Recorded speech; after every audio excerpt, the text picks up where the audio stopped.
నిజంగా చెప్తాను, హృదయానికి హత్తుకుపోయిన క్యారెక్టర్ ధనుష్. దేవా అంటే ఈ క్యారెక్టర్కి ధనుష్ తప్ప ఇంకెవరు లేరని, ఇంకెవరు చెయ్యలేరు. షూర్, ఇంకొక హీరో లేడు. అంత పెర్ఫార్మ్ ఇచ్చి హీరో ఇమేజ్ ఉండి, స్టార్ ఇమేజ్ ఉండి, అన్ని రకాల కాంబినేషన్లో ఉండి చేసే మనిషి అంటే the one and only star in India is Dhanush.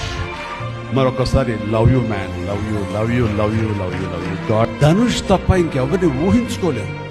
Dhanush ఒక్కడే దీనికి న్యాయం చేయగలడు. తన పెర్ఫార్మెన్స్ అనిపించింది క్యారెక్టర్ చూసిన తర్వాత. నిజంగానే తిరుపతిలో సినిమా చూస్తుంటే, తిరుపతిలో ఓపెన్ చేసినప్పుడు కింద ఒక యాక్సిడెంట్ అయ్యే ముందు బెగ్గర్స్లో కూర్చున్నప్పుడు ధనుష్ అని గుర్తించాలి. నాకు ఆ పరిగెత్తేంతో నాకు గుర్తించలేకపోయాను. అంతగా క్యారెక్టర్లో యు ఇన్వాల్వ్ సో మచ్. నీ గెటప్ కానీ అన్ని కానీ సో అంటే అక్కడ తెలిసిపోతుంది తన డెడికేషన్ ఏమిటో ఆర్టిస్ట్ గారు.